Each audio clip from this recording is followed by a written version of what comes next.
অনুমতি দেয় আপনি মেলায় যাবেন, আপনার বাবা যদি অনুমতি দেয় আপনি মেলা যাবেন, আপনার ভাই যদি অনুমতি দেয় আপনি মেলা যাবেন, আপনার ভাই বা আপনার নিজের সন্তান যদি অনুমতি দেয় আপনি মেলা যাবেন।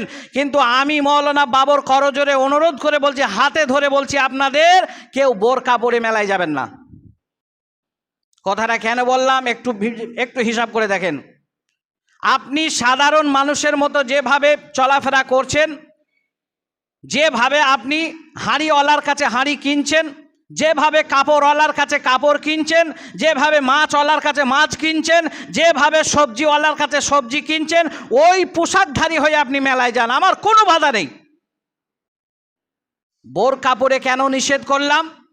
বোরকাটা আপনার স্বামী কিনতে পারে, বোরকাটা আপনার ভাই কিনতে পারে, বোরকাটা আপনার বাবা কিনতে পারে, আপনার বাবার 14 পুরুষের এটা অধিকার নেই বোরকা পরে যাওয়া।